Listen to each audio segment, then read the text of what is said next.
ರಾಜ್ಯ ಸರ್ಕಾರಗಳು ಕೇಂದ್ರ ಸರ್ಕಾರಕ್ಕೆ ಅತಿ ಹೆಚ್ಚು ತೆರಿಗೆಗಳನ್ನು ಕೊಡ್ತಕ್ಕಂಥ ರಾಜ್ಯಗಳು. ವಿಶೇಷವಾಗಿ ಮಹಾರಾಷ್ಟ್ರ ಒಂದರಿದ್ದರೆ ಕರ್ನಾಟಕ ಎರಡನೇ ರಾಜ್ಯ ಅತಿ ಹೆಚ್ಚು ತೆರಿಗೆ ಕೊಡ್ತಕ್ಕಂಥದ್ದು. ಆದರೆ ಆ ರಾಜ್ಯಕ್ಕೆ ವಾಪಸ್ ಬರ್ತಕ್ಕಂಥ ತೆರಿಗೆಯ ಪ್ರಮಾಣ ₹1 ಕರ್ನಾಟಕಕ್ಕೆ 13 ಪೈಸೆ ಕೂಡ ಬರೋದಿಲ್ಲ ಅನ್ನೋ ಮಾತನ್ನು ಸನ್ಮಾನ್ಯ ಮುಖ್ಯಮಂತ್ರಿಗಾಗಲೇ ಹೇಳಿದ್ದಾರೆ. ಸೊ ಇದು ರಾಜ್ಯಗಳ ಸ್ವಾಯತ್ತತೆಯನ್ನು, ತೆರಿಗೆ ಪಾವತಿಸುವ ಸ್ವಾಯತ್ತತೆ ರಾಜ್ಯಗಳಿಗಿದೆ, ಆದರೆ ನಮ್ಮ ಪಾಲನ್ನು ನಾವು ಪಡೆದುಕೊಳ್ಬೇಕು ಅನ್ನೋ ಆಸೆ ಕೂಡ ರಾಜ್ಯಗಳಿಗಿರ್ತದೆ. ಇದು ಭಾಳ ಎಕನಾಮಿಸ್ಟ್ಗಳ, ಅರ್ಥಶಾಸ್ತ್ರಜ್ಞರ ಸಲಹೆ ಪ್ರಕಾರ 50% ರಾಜ್ಯಗಳಿಗೆ ವಾಪಸ್ ಕೊಡಬೇಕು ಅವರ ಕಟ್ಟಿರುವ ಟ್ಯಾಕ್ಸ್ಗೆ ಅಂತ ಹೇಳ್ತಾರೆ. ಆದರೆ ಕೇಂದ್ರ ಸರ್ಕಾರ ಇದನ್ನು ಏಕಮುಖವಾಗಿ ಮಾಡಿಕೊಂಡು ಅಭಿವೃದ್ಧಿ ಹೊಂದಿದ ರಾಜ್ಯಗಳು ಅಂತ ಹೇಳಿ ಅಭಿವೃದ್ಧಿ ಹೊಂದಿದ ರಾಜ್ಯಗಳಿಗೆ ತೆರಿಗೆಯ ಪಾಲನ್ನು ಕೊಡದೆ ಅಭಿವೃದ್ಧಿ ಆಗದೇ ಇರುವ ರಾಜ್ಯಗಳಿಗೆ ಕೊಡುವಂಥ ಪರಿಸ್ಥಿತಿ ಬಂದಿದೆ. ಇದರಿಂದ ಬಹುತೇಕ ರಾಜ್ಯಗಳು, ದಕ್ಷಿಣದ ರಾಜ್ಯಗಳು ಈ ತೆರಿಗೆ ಪಾಲಿನಿಂದ ವಂಚನೆಗೊಳಗಾಗ್ತಾ ಇವೆ. ಇನ್ನೊಂದು, ಪಾರ್ಲಿಮೆಂಟಿನ ಡಿಲಿಮಿಟೇಷನ್ ಏನು ಜಾರಿಗೆ ಬರಬೇಕು ಅಂತ ಇದೆ. ಜಾರಿಗೆ ಬಂದರೆ ಜನಸಂಖ್ಯೆ ಒಂದೇ ಆಧಾರ ಆದರೆ ದಕ್ಷಿಣದ ರಾಜ್ಯಗಳು ಫ್ಯಾಮಿಲಿ ಪ್ಲ್ಯಾನಿಂಗನ್ನು ಪರಿಣಾಮಕಾರಿಯಾಗಿ ಜಾರಿ ಮಾಡಿವೆ.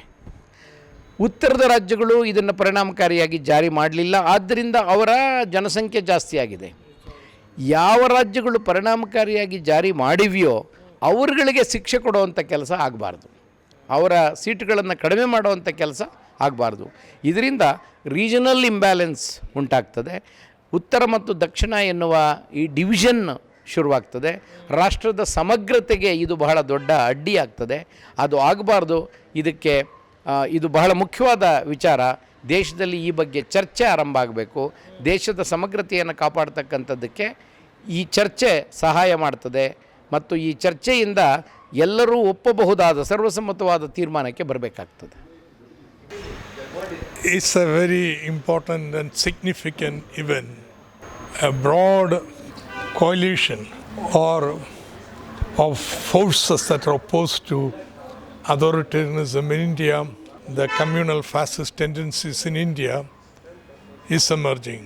But within this broad coalition, it is important that an alternative to the neoliberal policies are also put forward.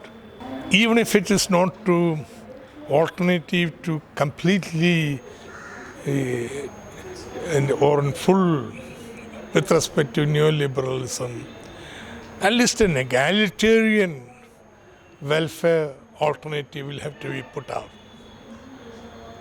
So it is in the respect, though now scattered or weakened, the socialists, communists have a very significant role of putting forward an egalitarian agenda with the anti-communal neo-fascist forces that are gained strength.